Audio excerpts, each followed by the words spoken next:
প্রিয় শিক্ষার্থীরা, আশা করি তোমরা এই দুর্যোগকালীন মুহূর্তে যে যার অবস্থানে ইনশাআল্লাহ ভালো আছো। আমি ভালো আছি। আমি আজকে তোমাদের ক্লাস 8-এ ইংলিশ সেকেন্ড পার্ট থেকে নেরেশন বা স্পিচ নিয়ে আলোচনা করব। প্রিয় শিক্ষার্থীরা, তোমরা নেরেশন বা স্পিচ সম্পর্কে আগেও অবগত আছো। তো নেরেশন বা স্পিচ কাকে বলে? বক্তা যাই বলে তাই স্পিচ বা নেরেশন। স্পিচ বা নেরেশন। তো নেরেশন দু প্রকার, ডিরেক্ট নেরেশন আর হলো ইনডিরেক্ট নেরেশন। ইনডিরেক্ট নেরেশন বক্তার বক্তব্য যখন হুবহু তার নিজের ভাষায় ব্যক্ত করা হয় তখন তাকে ডিরেক্ট নেরেশন বলে। বক্তার বক্তব্য যখন অবিকল নিজের ভাষায় বিবৃত না করে অন্যের ভাষায় ব্যক্ত করা হয় তখন তাকে ইনডিরেক্ট নেরেশন বলে। যেমন Rohit said to me, I have done my duty.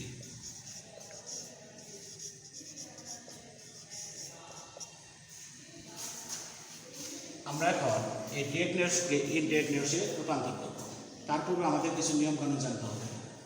এখানে পুরো অংশটাকে দুইটি অংশে ভাগ করা হয়েছে। দুইটি অংশে প্রথম অংশটা হলো রিপোর্টিং ভার্বের অংশ। রিপোর্টিং ভার্বের অংশ। আর দ্বিতীয় অংশটা ইনভার্টেড কমার ভিতরে যা আছে সেটি হলো রিপোর্টেড স্পিচের অংশ।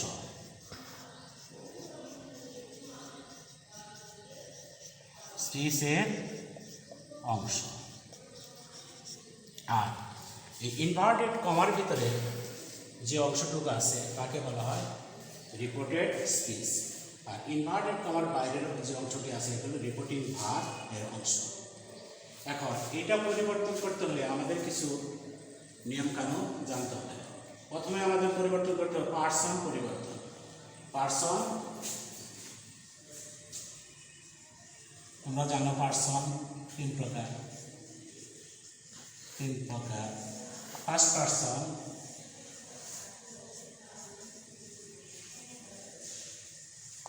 সেকেন্ড পার্সন,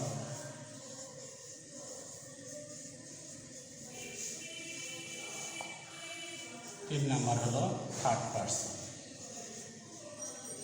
এখন এই পার্সনগুলি পরিবর্তন করার সময় আমাদের বিশেষভাবে খেয়াল রাখতে হবে যে ফার্স্ট পার্সন পরিবর্তন রিপোর্টেড স্পিচের ফার্স্ট পার্সন থাকলে রিপোর্টিং ভার্বের সাবজেক্ট অনুযায়ী পরিবর্তন হবে।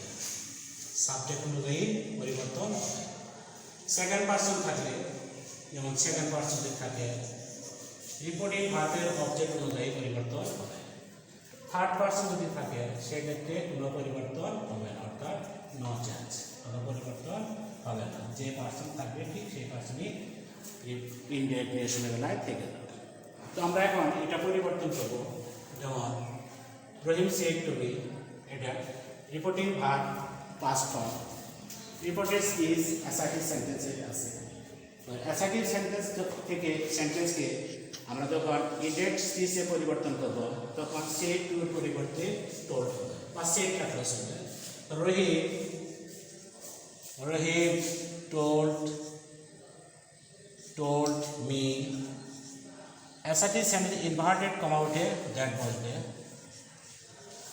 সেই দ্যাট। ফার্স্ট পার্সন তাহলে সাবজেক্টকে ফলো করবে। সাবজেক্ট কি আছে? রহিম। তো রহিমের প্রনাউন লিখতে হবে হি। এটা হচ্ছে কোন টেন্সে?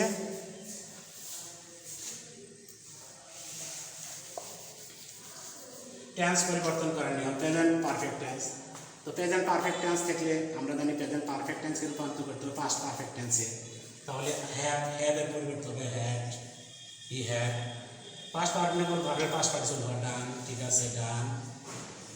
আই ফার্স্ট পার্সন, তাহলে কার কাছে যাবে? সাবজেক্টের কাছে যাবে, সাবজেক্ট। তো আয়ের মাই, তাহলে পসেসিভ ফর্ম, তাহলে হিজ, ডান হিজ,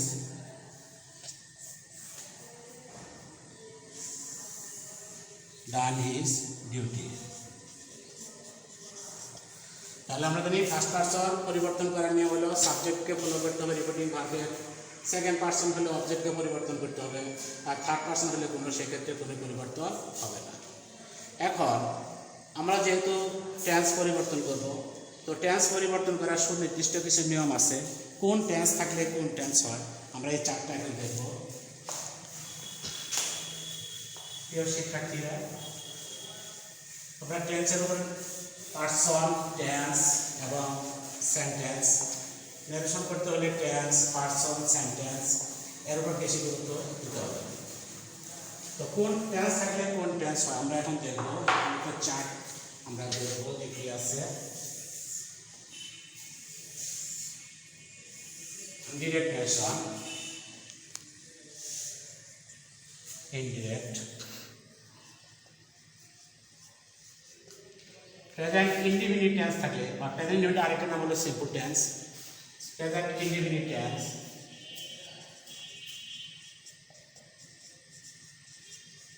ইনডিফিনিট থাকলে হবে পাস্ট ইনডিফিনিট।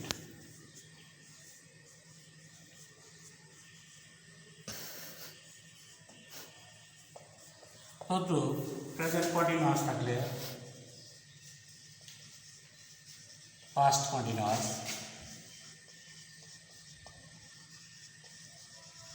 প্রেজেন্ট পারফেক্ট থাকলে past perfect,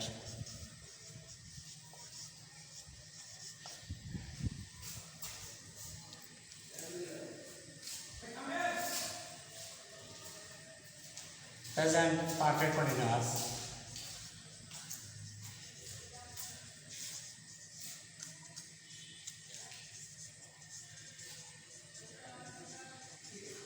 past perfect continuous।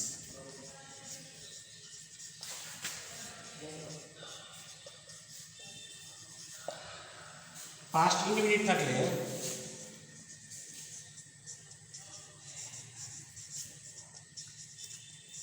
past perfect,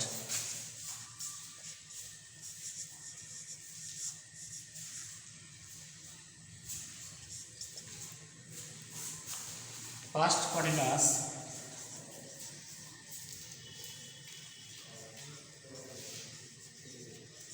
past perfect continuous,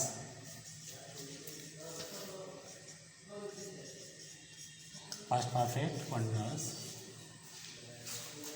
past perfect, past perfect থাকলে নো সেন্স, অর্থাৎ কোনো পরিবর্তন হবে না, পাস্ট পারফেক্টই হবে। Past perfect, past perfect continuous, তো এটাও কোনো পরিবর্তন হবে না, পাস্ট পারফেক্ট কন্টিনিউয়াস, এটা no sense, past perfect continuous.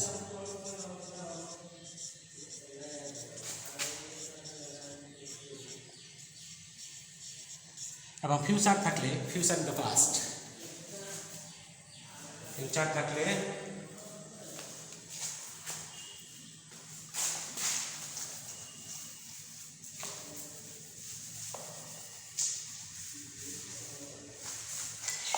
Future থাকলে future in the past,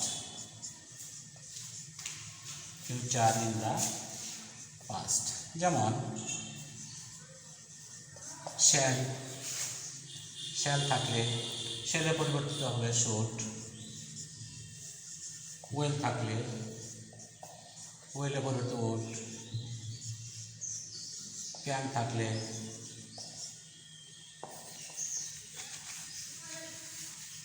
can থাকলে ক্যানের পরিবর্তন হবে ফুড, মেয়ে থাকলে মেয়ের পরিবর্তে মাইট,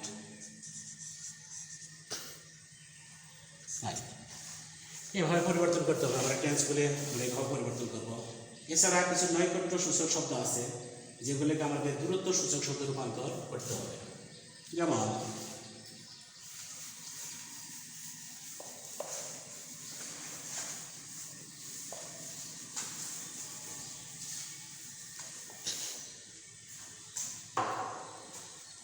এখন কেন আমাদের এগুলো জানা প্রয়োজন, যেমন Rana said,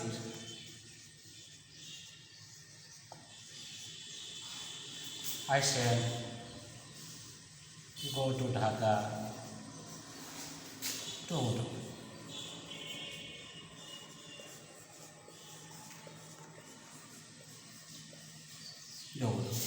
তাহলে এই টুমোরো শব্দটা নৈকট্য সূচক শব্দ, এটাকে আমাদের রূপান্তর করতে হবে, জানা আমাদের এই চার্টগুলো জানার প্রয়োজন আছে। এখন কী কী নৈকট্য শব্দগুলো থাকলে শব্দগুলো থাকে দূরত্ব সূচকে রূপান্তর করতে হবে।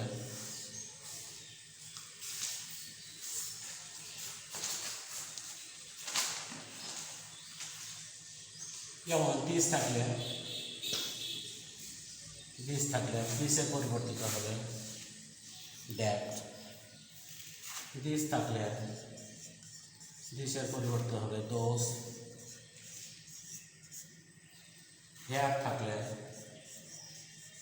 দেয়ার, এগো থাকলে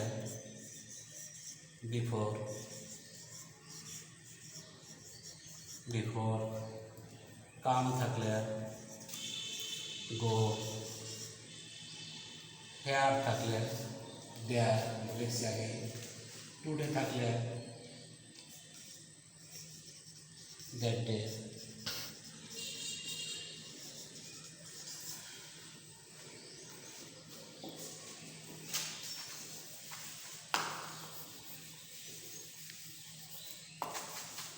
তাহলে আমরা দেখতেছি নৈকট্য সূচকগুলো ইনডাইরেক্ট করার সময় দূরত্ব সূচকে রূপান্তর করতে হবে। টুমোরো থাকলে the next day, yesterday থাকলে the previous day,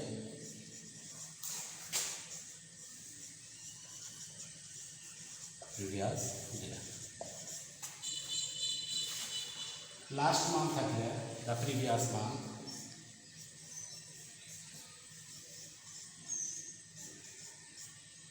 the previous month,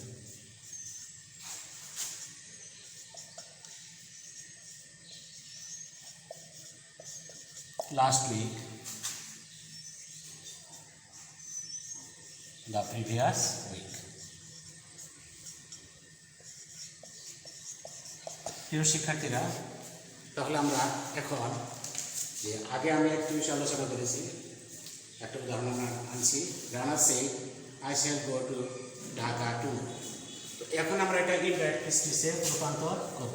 দেখো আমরা খেয়াল করো, Rana said reported verb, Rana said এই সেন্টেন্স এসআইটি সেন্টেন্স। তো এসআইটি সেন্টেন্স যদি হয় সেক্ষেত্রে ইনভার্টেড কমা উঠে দ্যাট বসবে, সেড দ্যাট। আমরা পার্সন পরিবর্তন করার নিয়ম জানছি, ফার্স্ট পার্সন হলে কার কাছে চলে যাবে, রিপোর্টিং ভার্বের সাবজেক্টের কাছে চলে যাবে। তাহলে কি রানা, তো রানা এখানে কি পার্সন আমরা পরিবর্তন করব, রানার প্রনাউন ফর্ম হলো কি হি। যেহেতু এটা পাস্ট টেন্স তাহলে আমরা জানি ফিউচারটা পাস্ট হবে, তাহলে শেডের পরিবর্তে কী হবে শুড। কিন্তু এখানে শুড না হয় কী হবে, যদি হিটা হলো থার্ড পার্সন তাহলে উইলের পাস্ট টেন্স হলো ওল্ড, হি ওল্ড। তারপর কি গো টু ঢাকা, যা আছে এটা কোনো পরিবর্তন হবে না।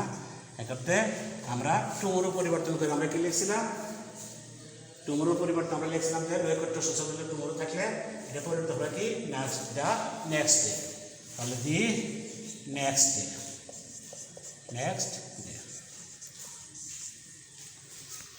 তো প্রিয় শিক্ষার্থীরা, তোমরা মোটামুটি নেগেশন সম্পর্কে ধারণা পেলে।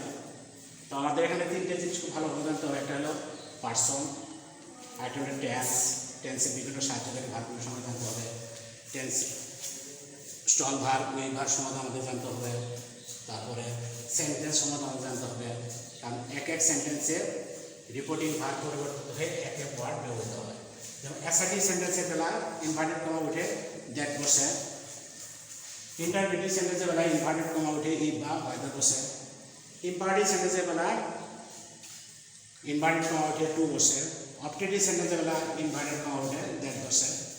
তো এক্ষেত্রে তাহলে আমাদের পার্সনগুলো আমাদের জানার দরকার আছে, কোনটা কোন পার্সন, কোনটা কোন টেন্স, তারপরে কোনটা কোন সেন্টেন্স, এগুলো আমাদের জানা খুবই প্রয়োজন। প্রিয় শিক্ষার্থীরা, তাহলে তোমরা এই চার্টগুলো ফলো করবে, এই চার্টগুলো দেখার চেষ্টা করবে এবং এই চার্টগুলো দেখে আমরা কোন পার্সন থাকলে কোন পার্সন হবে, নৈকট্য সূচক কী থাকলে কী হবে, তারপরে টেন্সের সাহায্যকারী ভার্বগুলোর সম্বন্ধে আমাদের জানতে হবে প্রত্যেকটা টেন্সের। তো এখন আমরা আজকে অ্যাসার্টিভ সেন্টেন্সকে কীভাবে ইনডাইরেক্ট স্পিচে পরিবর্তন করা যায় আমরা এখন উদাহরণের মাধ্যমে এটা জানব। যে শিক্ষার্থীরা তোমরা খাতা কলম বের করো, লিখে নাও।